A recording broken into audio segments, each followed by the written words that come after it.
bagiye bafunga bakabamaza muri gereza imyaka 30 n'ingahe. Yego. Abo nabo baza bakaba bati twakubiswe twagizwe ico rubozo sibyo. Naga imbaraga za Yesu zishingiye muri iri ziraki bamukubise. Nta nubwo zishingiye no mu kubamba kuko Gorigota babambaga y'abandi.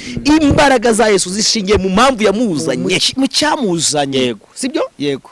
Kugira ngo tuze gukurura tugere natwe mu mpamvu zo kwemera ubugingo. Nago zishingiye mu kudusomera amagambo, ahubwo zishingiye mu kuba ubuzima bw'icyamagambo avuga. Yes. Sibyo? Abantu bagira ubwenge rwose. Bill Gates Yego. Numwe informaticiye. Yego. Ariko uyu munsi isi yose ayifatira imyanzuro. Ni nk'umuhaka. Oya manzi nega amatwi. Ayifatira imyanzuro mu bijyanye n'ubuzima. Ubu niwe udufatira imyanzuro.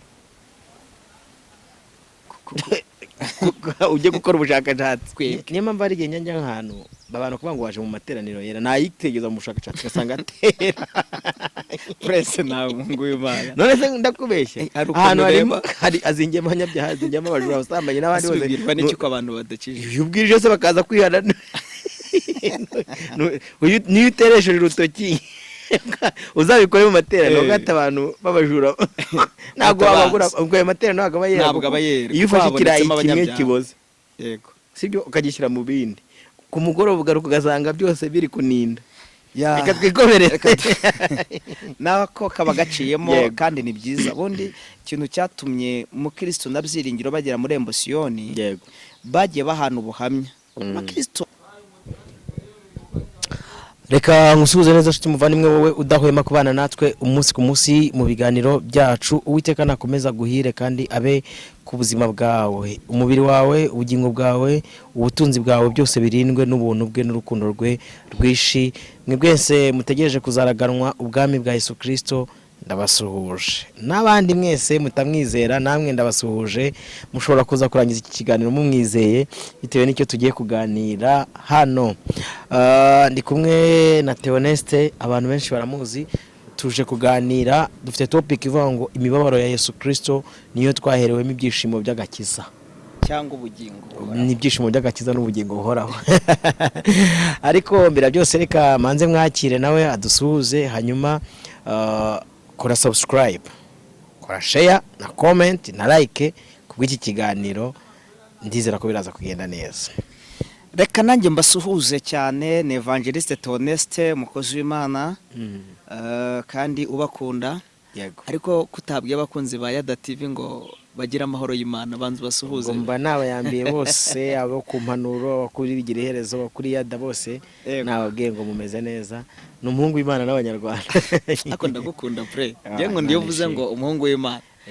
Ariko ziko burya koko nasanze hari ibintu twitiranya.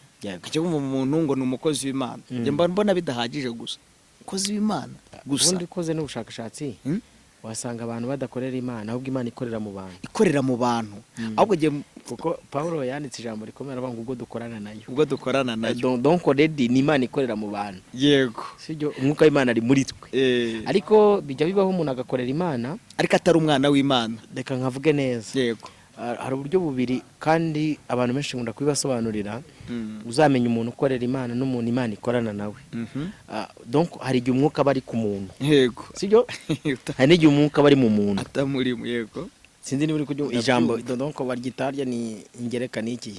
Kikinyazina kunamo. Kunamo. Ni ndangahantu. Ni ndangahantu ziri. Sibyo? Donc hari abantu umwuka w'Imana arimo. Yego. Hari n'abantu umwuka w'Imana akoreramo. Sibyo? Akorera ku. Urumva Yoweri yigeze kubihanura avuga ngo mu minsi y'imeruka ngo Imana izasuka umwuka ku bantu. Donc ubwo ni isuka umwuka uzabaza abo bacusha umugabo uri kumva. Ariko ntago yigeze avuga ngo Imana izasuka umwuka mu bantu cyangwa se izashyira. Sibyo? Hanyuma bivuze iki? Na Yesu yajyaga akoresha izi expression kugira ngo abantu bamwumve neza. Umwuka w'Imana ari kuri nge. Yansigiye. Yagera hirya uri kumva akavanga umwuka w'Imana ari muri nge. Ari muri nge. Sinzi uri kunyuma neza. Batandukanizwa herera abo bantu bombi kugira ngo tugendane tuziranye. Abantu umwuka w'Imana ari kuri bo akeshi bakoresha impano. Sibyo? Ikintu kibaranga ni impano.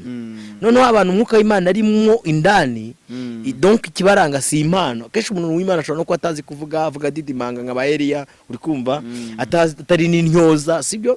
Ariko imbuto z'umwuka wera zishibukiramo imbere kuko ziba zirimo imbere ukagenda unaga. Ni mpamvu Yesu yasize adeclare avango rero abantu muzabamenyera ku mbuto zabo bera. Tugwije abantu bafite impano, iyo umuntu ahagarutse agiye kuvugira Imana bati ngiye kuvuga ibintu by'Imana, kubera ko Imana ikunda ubwami bwayo n'abasaruzi ari bakeya, Imana irazigakorera kuri we.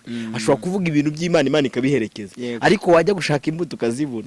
Njya nkunda gutanga urugero rwiza, nkabwira nk'abantu badukurikiye, ngo icy'ingenzi si uko mbona kuri kamera, icy'ingenzi ni ukubaza amakuru yari mu Runyonzi, aho utuye. sibyo? Ese Robert abaye hate, ameze ate, akora ate?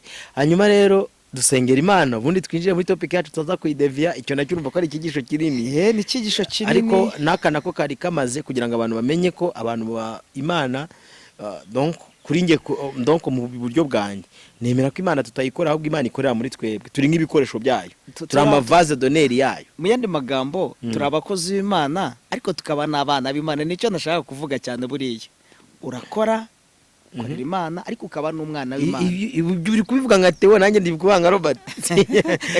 Reka dusenge. Turagushimiye Mwami Yesu, haleluya. Tugushimiye ko wateguye uyu munsi kugira ngo tuze kuganirira ijambo ryawe n'abantu bawe bakunda ijambo ryawe. Nkundira ubane natwe. Uyu ni umuhungu wawe Prince Robert, nkabata Honest umwana wawe, n'ubundi ndagusabye kugira ngo umwuka w'Imana ayobore ibiganiro tugiye kuganira, kandi abakunzi bacu umwuka w'Imana bahe imbaraga, abakore ku maso bahumuke, bamenye icyo ijambo ry'Imana rivuze. Dusenze dutya twizeye izina rya Kristo Yesu, amen. Hanyuma uraza tugayidinga muri iki kiganiro, ndakiyobora nk'umunyamakuru, ariko urakituyoboramo nk'umuvugabutumwa bwiza, ariko twunganire ku bw'ijambo ry'Imana, kuko nararisomye ravuga ngo 2 cyangwa 3 aho bateranye, iyo bateranye mu guterana kwabo ikibahuje ari ukubaha Imana, ngwiri mu ijuru itimanuka ikabana, kuko abantu benshi baraterana. Sibyo? Nibyo koko, nkuko twagambiriye. Nagushimiye kuba wemeye ko duhuza imbaraga. Amaterano Bibiliya ivuze urayazi? Ya mbere nayo umugore n'umugabo, iyo bateranye Imana ihita imanuka ikaba yanaremeramo. Ariya ni Imana ubundi, ntabwo Imana ipfa kuza. Icyo ni ikindi cyigisho twazategura.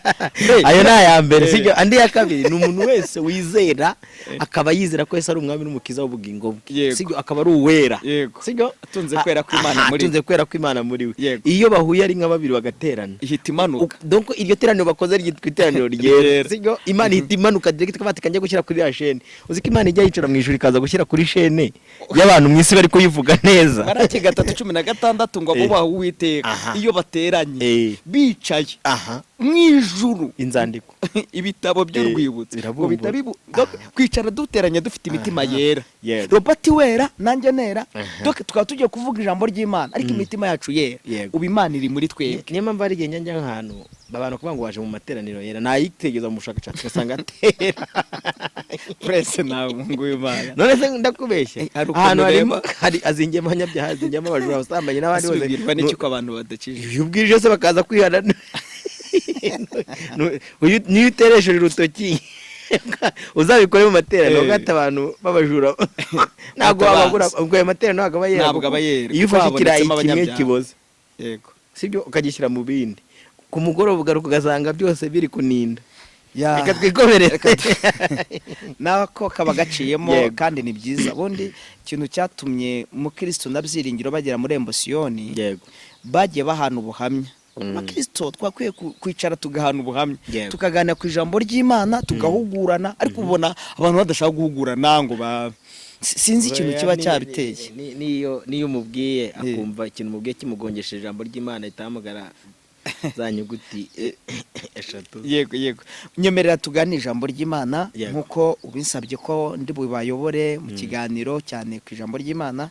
Hanyuma turagenda twungikanya, hanyuma dusome ijambo ry'Imana dusanga mu butumwa bwiza uko bwanditswe na Matayo igice cya 26. Turaza gusoma umurongo wa 57. Hanyuma turaza gusoma kandi muri Matayo 27 n'ubundi, hanyuma ndaba ndangije gusoma, hanyuma tugane ijambo ry'Imana. Haranditse ngo Matayo igice cya 26 umurongo wa 57 haravuze ngo abatambyi bacira Yesu urubanza rwo gupfa. Ndashaka tuza kuganira ijambo rivuga ngo imibabaro ya Yesu. Niho duhererwa ubugingo, niho duhererwa ibyishimo. Mu mibabaro Yesu yagize niho duhererwa ubugingo. Ega niyo mpamvu bashyizeho umucyo, baravuga ngo I'm the way, sibyo, I'm true, sibyo, ninjye nzira n'ukuri n'ubugingo and life. yego Sibyo? dusome abafashe Yesu bamujyana kwa Kayafa umutambyi mukuru ariho abanditsi bakuru bari bateraniye. Petero amukurikira arenga ahinguka agera kuri rwa rugo rw'umutambyi mukuru arujyamo yicarana n'abagaragu be ngo arebe amaherezo. Maze abatambyi bakuru n'abanyarukiko bose bashaka Yesu kw'ibirego by'ibinyoma ngo babone uko bamwica. Barabibura nubwo haje abagabo b'ibinyoma benshi. Hanyuma haza babiri baravuga bati uyu yagize ngo yabasha gusenya urusengero rw'Imana akarwubaka mu minsi 3. Umutambyi mukuru arahaguruka arabaza ati ntiwiregura na hato? Ntiwumvise ibyo abo bakureze? Yesu aricecekera. Ndashimira Yesu. Yesu agira gute pre? Aricecekera. Umutambyi mukuru aramubwira ati nkurahiye Imana ihoraho, tubwire niba ari wowe Kristo umwana w'Imana. Yesu aramusubiza ati wakabimenye, kandi ndababwira yuko hanyuma muzabona umwana w'umuntu yicaye iburyo bw'ishobora byose bw'ubushobozi bw'Imana aje ku bicu byo mu ijuru. Umutambyi mukuru abyumvise atyo ashishimura imyenda ye arigereranije. Turacyashidikanya iki abagabo? Turacyashakira iki abagabo? Dore none mwiyumviye kwigereranya kwe. Muratekereza iki? Barabazanya bati akwiriye kwicwa. Baramusubiza bati akwiriye kwicwa.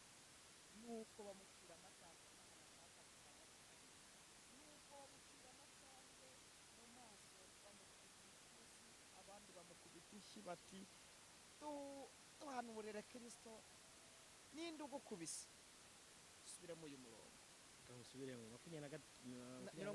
67 baranditse ngo nuko bamucira amacandwe mu maso. Yego. Bamukubita ibipfunsi. Yego. Abandi bamukubita ishyi bati yego. Duhanurire Kristo ninde ugukubise. Umva shaga shinyaguro. Yego. Twongereho nayo ari muri Matayo n'ubundi 27 umurongo waho 27 n'ubundi. Yego. Haravuze ngo maze abasirikare bumutegeka bajyana Yesu mu rukiko. Bamuteranirizaho ingabo zose.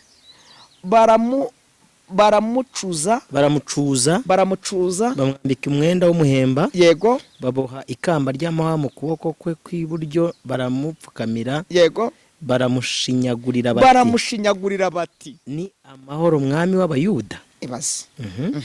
Bamucira amacandwe benda rwa rubingo bararumukubita mu mutwe. Yego. Bamaze kumushinyagurira bamwambura wa mwenda. Yego. Bamwambika imyenda ye bamujyana kumubamba. Turekera. Reka twibutse abantu ko Yesu yababaye. Yego.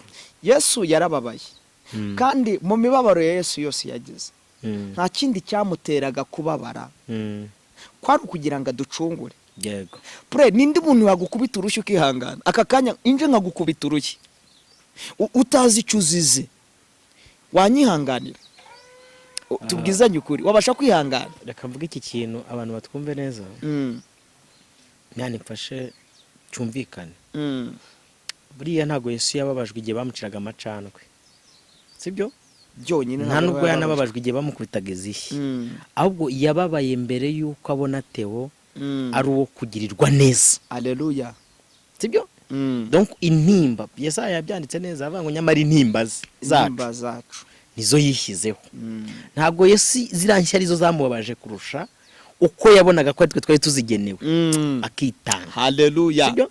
Donc imbaraga zo kubabara kwa Kristo ntizijingiye mu cyo yakoze ahubwo zijingiye mu cyamuzanye. Sibyo? Donc umuhanga umwe yanditse amagambo akomeye aravuga ngo ibyakorewe Kristo cyari igishushanyo mbona kibyari gukorerwa Bati na Theo. Uri kumva? Mu mbaraga zo kugira ngo ducungurwe. Hanyuma ageze hepfo yandika ijambo ryiza aravuga ngo bikorwa ku bamwizeye byari biri gukoranwa natwe. Imana ishimwe. Niyo mpamvu dukwiye kwicarana hano. Uri kumva? Tukicara mu mibabaro icyamubabaje kugira ngo aronke ubugingo bwa benshi. Niko Bibiliya ivuga. Yego. Kugira ngo aronke ubugingo bwa benshi. Ubwo muri benshi nabazamwizera. Donc iriya mibabaro yacu yayishyizeho. Paulo yanditse amagambo meza aravuga ngo sinjye uriho ahubwo ni Kristo uri muri njyewe. donc ubu ntabwo twe turi. Bivuze iki? Bivuze ngo mbere yuko Kristo yinjira muri twebwe, iyi crossing yo kwinjiramo yego niyo haje imibabaro. Yego rata, sibyo? aho niho nashaka kubwira abantu. Donc rero abantu njya kubwira abantu ntibakareba impamvu, ntibakareba igikorwa, bajye bareba impamvu y'igikorwa. Donc hari abantu bagera ku rwego buriya kugira ngo bakwite intwari. Nyakunda gukurikira amateka agiye atandukanye y'u Rwanda, ya Afrika n'ay'isi, y'abantu bagiye donc isi yagiye yandikaho intwari. Ntago imbaraga zizingiye mu cyo bagiye bakora kugira ngo babe intwari, sizishamikiye mu rupfu bapfuye, ahubwo zishamikiye mu mwanzuro watumye bajya gupfa. Impamvu y'icyo kintu cyatumye bajya kwemera kumena amaraso. Noneho rero sasa iyo impamvu iruta igikorwa. Yego, kuko benshi buriya ugiye mu gikorwa wavuze ngo bankubise urushyi bitewe n'impamvu y'urushyi ushobora kukwishyura, sibyo? Ariko mu mbaraga z'impamvu ngiye gukubita urushyi, yego, ushaka kwihanga nabwatongera n'undi musaya.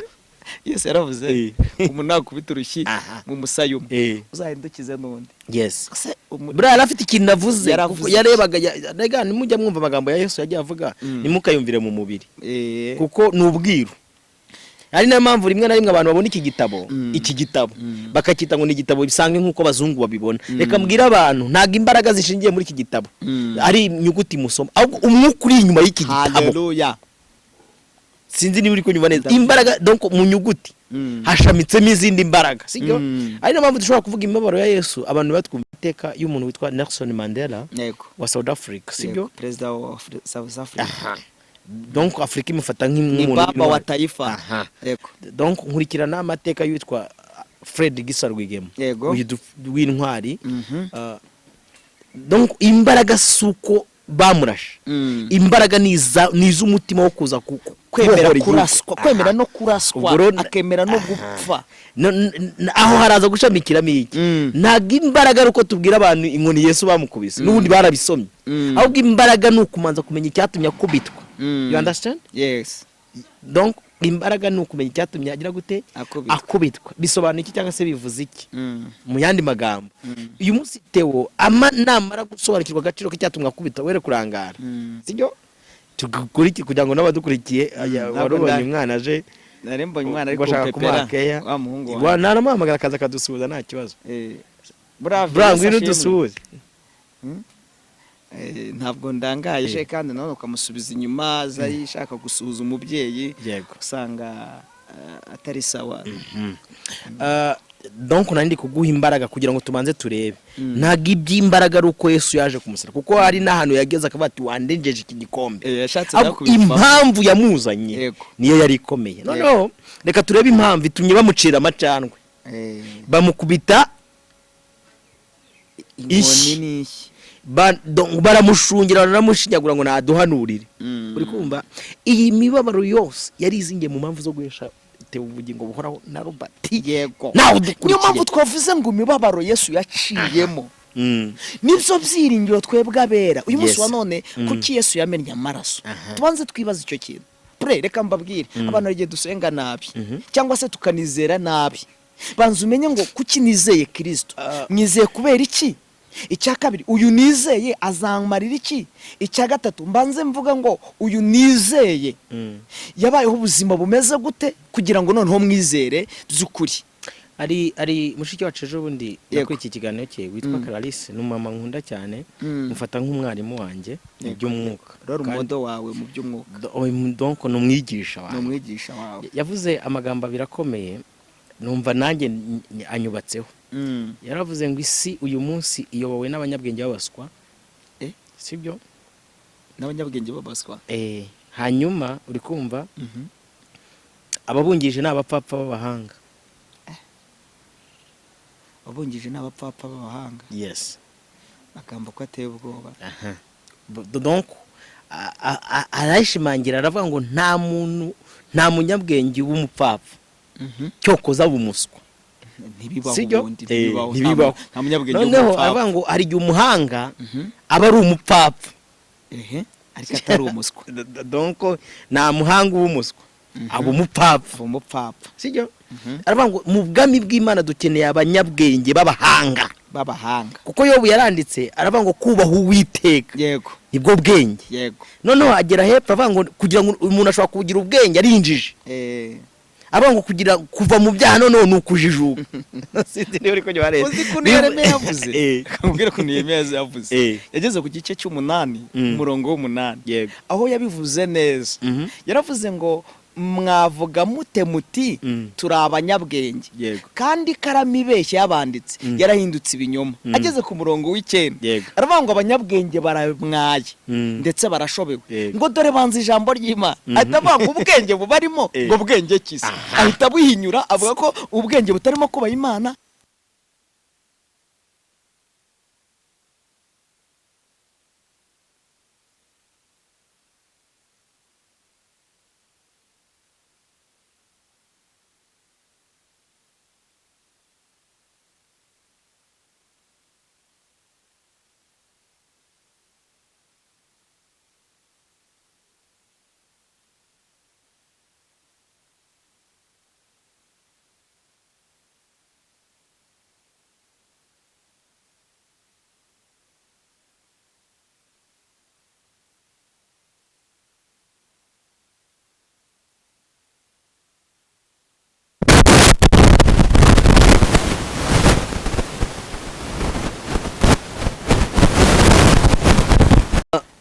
ari mushiki wanjye witwa Clarisse, ndamukunda cyane. Donc mufata nk'umwigisha kuri ngewe. Hari igihe umuntu ubona ukabona umwuka w'Imana akorera mu muntu. Yego. Rero ndavuze ijambo rikomeye, ndaryagura mu bitekerezo byanjye. Yaravuze ngo isi yacu uyu munsi iri kuyoborwa n'abanyabwenge babaswa. Sibyo? Arongera aravuga ngo kandi ababikiriza ni abahanga b'abapfapfa. Sinzi niba uri kunyuma neza. Byumva ndakumva nanjye nshyira muri analize ndaryumva. Ndareba ndabyitegereza. Njya mu bintu ubundi iyo umuntu avuze numvira mu ijambo mu bintu bitatu. Numvira mu idini, muri systeme politikari, nkanumvira no mu ifaranga. Mitanjyamo neza. Yego. Ndeba mu kiye wita idini. Dufite abantu b'abanyabwenge ariko babaswa. Yesu yafasha abigishwa arabigisha. Arangije bajya kuba bigisha. Ariko uyu munsi dufite abantu baza kwigisha abantu batarigishijwe. Abo saba nyabwenge babaswa. Ibyo ndabyizi nanjye biriho kuri imihanda ibyo babona nawe. Reka mfata akagero gatoya. Uyu munsi ubiyisi ibitekerezo byayo bitekererezwa n'uwitwa indi baraba Bill Gates. Nagira ngo umuvuge neza. Ni Bill Gates. Hari ikiganiro mpetse gukora nkivugaho kijyanye n'ubwenge, ariko sinzi impamvu ikintu ntabwo tuza kurenga ku muroboro wacu abantu badukurikiye kugira ngo abantu bumve neza. Tumanze duhishurira abantu imbaraga y'imibabaro ya Yesu. Ntabwo izingiye mu nshyi bamukubise. Sibyo? Kuko hari n'abandi bagiye bafunga bakabamaza muri gereza imyaka 30 n'ingahe. Abo nabo baza bakabati twakubiswe twagizwe icorubozo. Sibyo? Ntabwo imbaraga za Yesu zishingiye muri iri ziraki bamukubise. Nta nubwo zishingiye no mu kubamba kuko Gorigota babambaga y'abandi. Imbaraga za Yesu zishingiye mu mpamvu yamuzanye, mu cyamuzanye. Yego. Sibyo? Yego. Kugira ngo tuze gukurura tugere natwe mu mpamvu zo kwemera ubugingo. Ntabwo zishingiye mu kudusomera amagambo, ahubwo zishingiye mu kuba ubuzima bw'icyamagambo avuga. Yes. Sibyo? Abantu bagira ubwenge rwose. Bill Gates yego ni umwinformatisiye. Yego. Ariko uyu munsi isi yose ayifatira imyanzuro. Ni nk'umuhaka. Oya manzi nega amatwi. Ayifatira imyanzuro mu bijyanye n'ubuzima. Ubu niwe udufatira imyanzuro. Ujye gukora ubushakashatsi utaza kuba umuhanga w'umupapa. Sibyo? Ni igarukira. Ndasoma kandi ndakurikira. Uyu munsi umuntu witwa Tesla. Uramuzi? Njya mubona mwumva ko sinjya mukurikira cyane. Narinyuze kuri Tesla kugira ngo numve ko mukurikira. Ntabwo mukurikira cyane. Bamwita Tesla. Nyiri uruganda rwa Tesla. Ntabwo muzi. Ntabwo muzi. Ugenda ukora ubushakashatsi. Tesla ni uruganda. Tesla ni uruganda. Njya nkurikira. Nyirarwo yitwa Elon Musk. Uwo Elon Musk. Ni nawe niwe mukire wa mbere ku isi. Uyu munsi niwe bayoboye. Uri kumva? Isi ari kwitekerereza ibyo Imana itatekereje. Sibyo? Arashaka kuyihuza n'inuza n'imashini. Ndagira ngo ngaruke nyine nandi gutanga urugero rwiza. Imirimo Yesu yakoze rero bamukubita isi. Sibyo? Bamucira amacandwe. Bamufindiraho ubufindo nkuko twabisomye. Yego. byari imbaraga zo kugira ngo ngiye nawe turonke ikizingiye muri ziriya nshyi wanyumvishije donc ziriya nshyi nari amakamba y'amahwa ikizingiyemo nicyo yari adukeneyemo kurusha ziriya nshyi biriya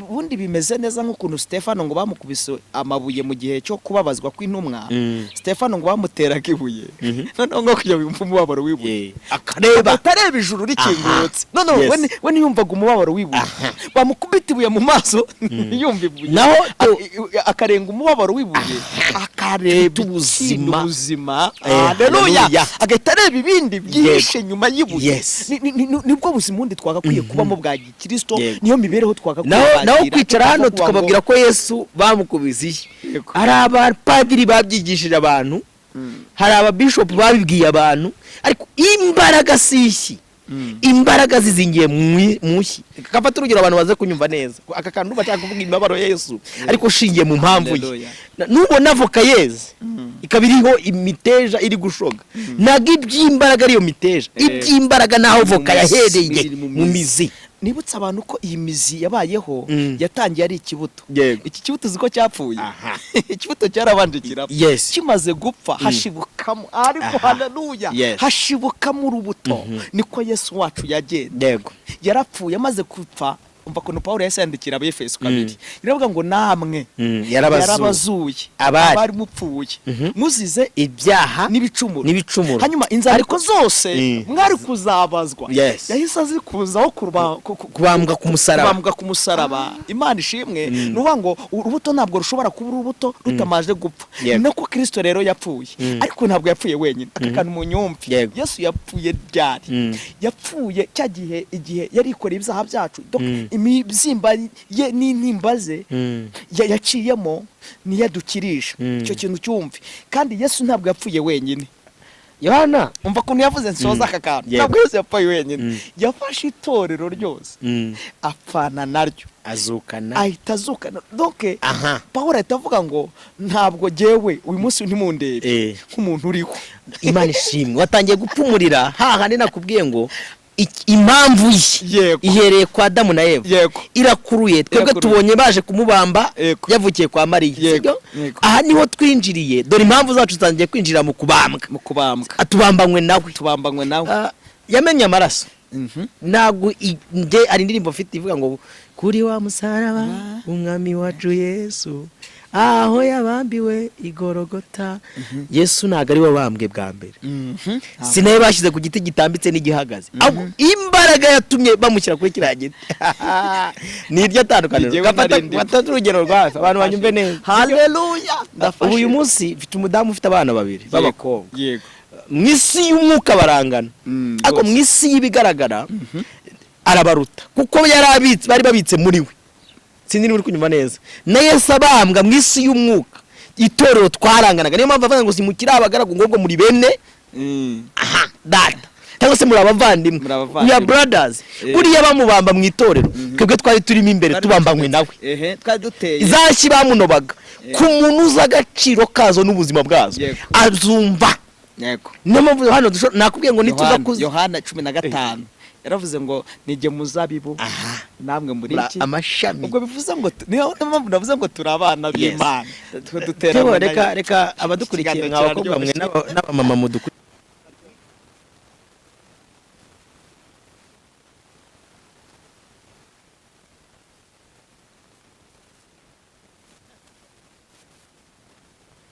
donc iyo umwana w'umukobwa bamusujuye kankoresha ijambo kuko arongoye bwa mbere amena amaraso ni imbaraga z'ikimenyetso kitazibagirana muri we uri kumva ko yavuye mu bukobwa agiye mu bugobora no kumubona tukabati dore umwana w'umukobwa ariko mu mbaraga z'umutima kuko umutima utarya ruswa azi neza ko ari umugore amaraso yaramenetse bwa mbere no mu mbaraga z'ubumana reka mpinjire mvuge ku kimenyetso cy'amaraso Yesu yamenye ku musaraba haleluya donc imbaraga zatumye twinjizwa mu bugingo dutandukana n'urupfu twinjira mu buzima bw'iteka zizingiye muri aya maraso yamenye amaraso ya Yesu iyo twicaye rero twibuka ko twarabo gupfa tuzize ibyaha n'ibicumuro byacu.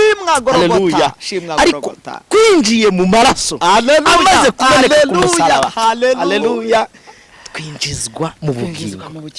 Katete nafashijwe. Joseline ni shiti yanyu. Ejo yanditse kuri stati. Sibyo yanditse kuri stati. Aravuga ngo iyo ubonye ijambo rest in peace. Rest in peace. Iriya la na i na pa wibuka iki? Karupfa. Aha. Donc urumva yarari kubaza abanyabwenge mujye mubakurikira baba bafite ukuntu babaza. Noneho musubije arambwira ngo Imana ishimwe. Kamikwereka ibintu yasubije kugira ngo bisomere abantu utagira ngo nukubeshya. Arambwira ngo Imana ishimwe. Uri kumva? Kuko ushobora kuba ntamuhaye igisubizo gihabanye n'iki nicyo abandi bagize gute bamuhaye. Ubwo wenda hari tumubajije avuga ati wenda hari abamubwiye ko bazapfa. Donc we yarabajije ngo iyo wumvise rest in peace. Donc iyo ubonye ijambo rip ikwibutsa iki? Umva ukuntu namusubije namuze ngo ko nahawe ubugingo buhoraho rwose nukuri yinjiye muri nge n'intumirwa ngiyeyo nzagira ibyishimo bidasanzwe. Ahitandika ngo amen. Sinzi uri kumva neza. Donc ndi kushaka kuvuga imbaraga z'amaraso Yesu yameneye ku musaraba zari zishingiye mu itandukano ryo kudukura mu rupfu twinjiza mu buzima bw'iteka. Ariko tugaruka kuri ako kantu nk'aya magambo wasubije. Yego. Birakwiye ko tugira ubwenge. Yego. Pray. Hari umuntu ushobora kubaza ngo what is reaper? In English reaper. Rip. Rest in peace. Rest in peace. Sibyo? Agatakubwa ati nyine nukuruhukira mu mahoro. Ariko ntabwo ariko bimeze. Buri harimo imbaraga zigaragaza umumaro w'urupfu rwa Yesu. Sibyo? Noneho iki kintu cyitwa ubwenge hari akantu watangiye uvuga kuri mugabo bita Elon Musk. Ni abanyabwenge bari gutekerereza isi. Donc hari ibintu bari gukora no mpamvu ubona isi iri kugenda izuba. Yacanganye yareka abantu bajye bakerera isi yabaye muzungu. Ukadekena nebaje wamugana ura mugabo aburiya nk'internet ivuyeho bayikubye. Isi ntiyaticanganyikirwa cyane. Basa nkaho bafashe ubuzima